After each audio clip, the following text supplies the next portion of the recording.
తేవాలని లారీ డ్రైవర్లపై రవాణా శాఖ అధికారుల దాడులు ఆపాలని long lorry owner association Kurnool జిల్లా మోటార్ వర్కర్స్ యూనియన్ సిఐటియు అన్నారు.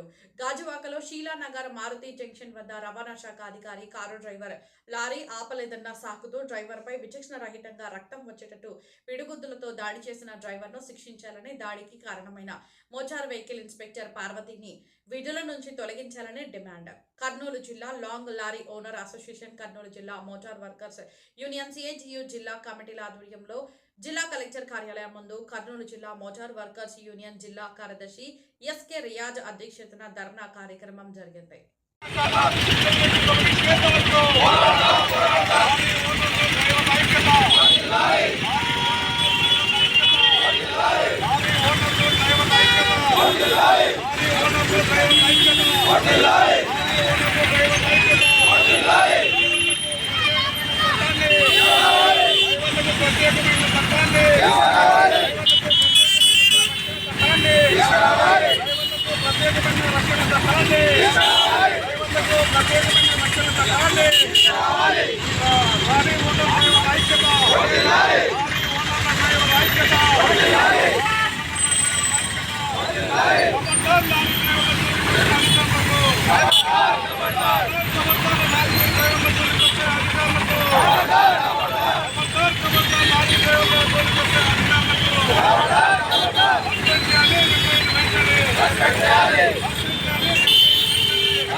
మొన్నటి రోజున విశాఖపట్నం షీలానగర్లో అటువంటి రోడ్లో ప్రయాణిస్తున్న లారీని అధికారులు అటువంటి పార్కింగ్ మేడం కానీ వాళ్ళ డ్రైవర్ కానీ ఆపడం జరిగింది. వాళ్ళు ఎటువంటి ట్రస్ట్లో లేకుండా ఆపినందుకు డ్రైవరు మీరు ఎవరు, మీరు ఎందుకు ఆపుతున్నారు, మీరు ఆర్టీఓ అధికారులా, విజిలెన్స్ అధికారులా, లేక సేల్ ట్యాక్స్ వల్ల అని చెప్పి ప్రశ్నించినందుకు డ్రైవరు లారీ మీదకి ఎక్కి పిడిగుద్దుల వర్షం చూపించి అతని పనులు కానీ మిగతా చాలా దెబ్బలు తగిలి చాలా ప్రమాదకర పరిస్థితుల్లో ఉన్నాడు. అంత దారుణమైన తప్పు డ్రైవర్ చేసినాడు. ఆపకపోతే అది అంత కిరాతంగా రౌడీగా మారి బండిని ఆపి నిలిపేసి అట్లా కుట్టడం అనేది సమాజంలో సిగ్గుచేటు. ఇప్పటికే పార్వతీదేవి గారిని సస్పెండ్ చేయడం జరిగింది. అలాగే డ్రైవర్ అయినటువంటి అతన్ని కూడా విధుల్లో తొలగించడం జరిగింది.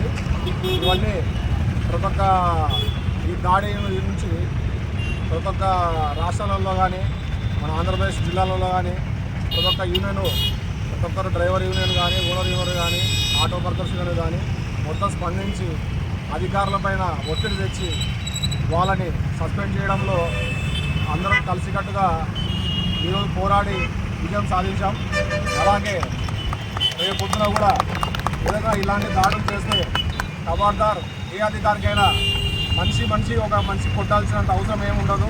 ఏదైనా ఉంటే బండి ఆపండి, దానికి సంబంధించిన ఏదైనా పత్రాలు అడగండి, ఫైన్ వేయండి, లేదంటే ఇంకోటి చేసుకోండి. మొత్తం వ్యవస్థ మొత్తము మన లారీ నుంచి ఆదాయం జరుగుతుంది. మన ప్రభుత్వానికి కూడా ట్యాక్స్ రూపంలో కానీ ఇంకో రూపంలో కానీ ప్రతి ఒక్కరు జరుగుతుంది. మీరు ఇంత చేస్తున్న దానికి కూడా కొంచెం కూడా కనికరం లేకుండా డ్రైవర్లపై దాడులు చేయడము, అనవసరంగా వాళ్ళని రోడ్లపైన బెదిరియడము, వేరే రాష్ట్రాలు అని చెప్పి అలా ఎప్పుడు చేయదలుచుకొని మీరు చేయదలచారని చెప్పి ఇప్పటి నుంచైనా కోరుతున్నాము. మన దేశానికి వెనుకటువంటి జవాన్ మొదటి స్థానము, తర్వాత కిసాన్ అంటే రైతు పండించినది. మన జవాన్ ఎలా అయితే మన దేశానికి రక్షణ ఉంటాడో వాళ్ళ రక్షణ ఉన్నందుకే మనం ఈరోజు తిరగలుగుతున్నాం. మన రైతు పండిస్తేనే మనం నోట్లోకి ముద్దపోతుంది. అలా పండించిన దాన్ని మనం రవాణా తీసుకుపోయి ప్రతి ఒక్కరికి రవాణా సరఫరా చేస్తున్నందుకే, ఆ డ్రైవర్లో ఉన్నందుకే, పనులు ఉన్నందుకే ఈరోజు ప్రతి ఒక్కరు కానీ ఉన్నారు. అదేవిధంగా మేము కోప్పడి మేము నిలుపుదల చేసి స్ట్రైక్ చేశామంటే ప్రతి ఒక్క ప్రభుత్వం కూడా స్పందించిపోతుంది. ఇప్పటికైనా అధికారులు కళ్ళు తెరుచుకొని మనుషులుగా విలువ చేసి డ్రైవర్లైనా ఇంకోరైనా కూడా ఇవ్వాలని చెప్పి కోరుకుంటున్నాం. మీ పేరేనా? Long lorry association president Bullet Babu. ఓనర్లు మరియు డ్రైవర్లు కలిసి ఆందోళన చేయడానికి కారణం 20వ తేదీన గాజువాక దగ్గర ఉన్నటువంటి శీలానగర్ గేట్ టోల్ గేటు దాటిన తర్వాత మార్కాపురం అనేటువంటి పోలీస్ స్టేషన్ పరిధిలో ఇన్స్పెక్టర్ పార్వతి గారు, అంటే మోటార్ వెహికల్ ఇన్స్పెక్టర్ MVI అయినటువంటి పార్వతి గారి ఆ రకంగా లారీని ఆపే ప్రయత్నం చేశారు. కానీ లారీ డ్రైవర్ అది చూసుకోకుండా, వాళ్ళకి ఏమాత్రము యూనిఫామ్ లేదు కాబట్టి ఆయన ఫాస్ట్గా వెళ్ళిపోవడం జరిగింది. అయితే ఎవరైతే పార్వతికి సంబంధించిన కారు డ్రైవర్ శ్రీనివాసరావు ఉన్నాడో, శ్రీనివాసరావు కారుతో లారీని వెంబడించి లారీని ఆపి ఆ డ్రైవర్ను పుడిగుద్దులు గుద్దడం అనేటువంటిది జరిగింది. ఇది చాలా అన్యాయమైనటువంటిది. ఎందుకనంటే వాళ్ళు లారీ అనేటువంటి వాళ్ళు ఎవరు పడితే వాళ్ళు ఆపితే ఆ రకంగా ఆపడానికి కూడా అవకాశం లేదు. వాళ్ళు ఎవరని చెప్పి ఆపాలి అని అధికారం అనేటువంటి దానికి ఏమైనా గుర్తింపు ఉందా? కాబట్టి గుర్తింపు ఉండి ఆపకపోతే తప్పు తప్ప ఆ రకంగా పోయిన దానికి పిడిగుద్దులు గుద్దడం అనేటువంటిది చాలా అన్యాయం. అందుకని మేము లారీ డ్రైవర్ల యూనియన్ ఓనర్ల తరఫున డిమాండ్ చేస్తున్నాం.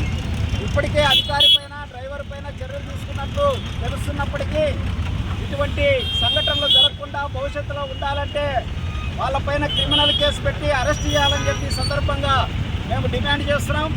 అట్లాగే ఈరోజు లారీ డ్రైవర్లు లేదా ఓనర్లు అంటే చిన్నపాటి డబ్బులతో బ్యాంకుల్లో అప్పులు తీసుకొని నడుపుకుంటున్నటువంటి ఓనర్లు కానీ అట్లాగే డ్రైవర్లు కానీ ఇప్పటికే ప్రభుత్వం అనుసరిస్తున్నటువంటి విధానాల వల్ల, వాళ్ళు వేస్తున్నటువంటి ఫైన్ల వల్ల, లేదంటే ప్రభుత్వము ట్రాన్స్పోర్ట్ రంగంలో తెస్తున్నటువంటి రకరకాల చట్టాల్లో మార్పుల వల్ల చాలా ఇబ్బందులకు గురవుతున్నారు. మరోవైపు పెట్రోల్ డీజిల్ రేట్లు పెరగడం వల్ల ఈరోజు బాడుగులు గిట్టుబాటు కాక ఈ రంగాన్నే వదిలిపెట్టిపోయేటువంటి పరిస్థితి మరోపక్క జరుగుతున్నది. ఈరోజు భారతదేశంలో వ్యవసాయ రంగం తర్వాత ఎంతో మంది ఆధారపడి బతుకుతున్నటువంటి రంగము ట్రాన్స్పోర్ట్ రంగం. అంటే భారతదేశంలో మనకందరూ తెలుసు వ్యవసాయ రంగమే కీలకమైంది, తర్వాత పారిశ్రామిక రంగం. కానీ దానికంటే మధ్యలో ట్రాన్స్పోర్ట్ రంగం అనేటువంటిది చాలా కీలకమైంది. అటువంటి రంగాన్ని నిర్వీర్యం చేసేటువంటి పద్ధతుల్లో కేంద్ర రాష్ట్ర ప్రభుత్వాలు ప్రయత్నాలు చేస్తున్నాయి. అందుకని డ్రైవర్ల రక్షణ కోసం ప్రత్యేకమైనటువంటి చట్టం కూడా తీసుకురావాలని చెప్పి ఈ రకంగా దాడులు జరిగినప్పుడు వాళ్ళకు భయం ఉండాలంటే ఒక చట్టం ఉండాలని చెప్పి కూడా మేము ఈ సందర్భంగా డిమాండ్ చేస్తున్నాం. భవిష్యత్తులో ఇటువంటి సంఘటనలు జరగకుండా గట్టి చర్యలు తీసుకోవాలని చెప్పి మేము కోరుతున్నాం. కాబట్టి దీనిపైన అవసరమైతే రాష్ట్ర వ్యాప్తంగా కూడా పెద్ద ఎత్తున ఆందోళన చేయడానికి సిద్ధమవుతామని చెప్పి ఈ సందర్భంగా నేను తెలియజేస్తున్నాను. అంజిబాబు, CIT జిల్లా ప్రధాన కార్యదర్శి. అనకాపల్లి దగ్గర MVI డ్రైవర్లకు సంబంధించిన అలాగే లారీ డ్రైవర్లపై దాడి చేయడం అనేది చాలా హేయమైన చర్య. మరి ఈ చర్యను మొత్తం సభ్య సమాజం కూడా ఒకసారి ఆలోచించాలా. ఎందుకంటే జీవితానికి ఈరోజు లారీ డ్రైవర్లు అనే వాళ్ళు ఎప్పుడు పోతారో, ఇంటికి దగ్గర ఎప్పుడు ఉంటారో తెలియదు, ఎక్కడ పోతారో కూడా తెలియదు, ఎక్కడుంటారో కూడా తెలియదు.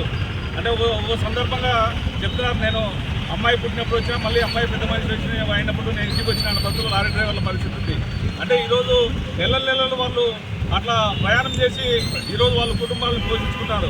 మరి అలాంటి డ్రైవర్లకు ఈ ప్రభుత్వం రక్షణ కల్పించడం పోగా ఈరోజు MVIలు అట్లాగే రౌడీ మూకలు ఇలాంటి వాళ్ళు దాడులు చేస్తూ మరి డ్రైవర్లను చాలా ఇబ్బంది పడుతున్నారు.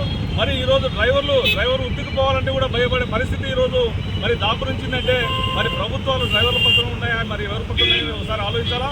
కాబట్టి డ్రైవర్లకు న్యాయం చేయాలంటే డ్రైవర్లకు రక్షణ ఈరోజు కల్పించాల్సిన మాత్రం ప్రభుత్వందే. ఈరోజు డ్రైవర్లు డాక్టర్లు బోర్డు పెట్టినారు, దాడులు చేస్తే వాళ్ళను శిక్షించాలనే పద్ధతిలో. కాబట్టి డ్రైవర్ల మీద దాడులు చేస్తే పెద్ద శిక్షలు ఉండేటట్లు ఈరోజు చట్టం చేయాలని చెప్పేసి మేము ట్రాన్స్పోర్ట్ వర్కర్గా డిమాండ్ చేస్తున్నాం. అట్లాగే ఈరోజు లారీ ఓనర్లు కూడా వాళ్ళు మనకు సపోర్ట్ చేస్తున్నారంటే మరి డ్రైవర్ల జీవితాలు ఎలా ఉన్నాయో మనకు అర్థమవుతుంది. కాబట్టి రానున్న కాలంలో ఏదైతే మరి డ్రైవర్లకు సంబంధించిన చట్టాలు ఉన్నాయో అట్లాగే ప్రభుత్వం ఈ లారీ డ్రైవర్లపై అట్లాగే ఓనర్లపై ఎడాపెడా పెట్రోల్ డీజిల్ అట్లాగే అన్ని నిత్యావసర ధరలు పెంచుతూ ఈరోజు చాలా ఇబ్బందులు పడుతున్నారు. అట్లాగే టోల్ ఫీజులు కూడా ఈరోజు అధిక టోల్ ఫీజులు వసూలు చేస్తున్నారు. అట్లాగే జీవో నంబర్తో ఈరోజు అధిక చలాన్లు కూడా వసూలు చేసే పరిస్థితి ఉంది. మరి ఇప్పుడే చెప్పాడు, రైతు ఎలాగో ఈరోజు దాదాపు దేశ సంపద సృష్టించేది ఈరోజు రవాణా రంగమే. మరి అలాంటి రవాణా రంగాన్ని పోయి మరి ప్రభుత్వం భక్షించేదిలా ఉంది. కాబట్టి రానున్న కాలంలో డ్రైవర్లపై దాడులు చేస్తే చూస్తూ ఉంటాం. ఓనర్లు కానీ అట్లాగే ట్రాన్స్పోర్ట్గా మేము కానీ తప్పకుండా చూస్తూ ఉంటాం.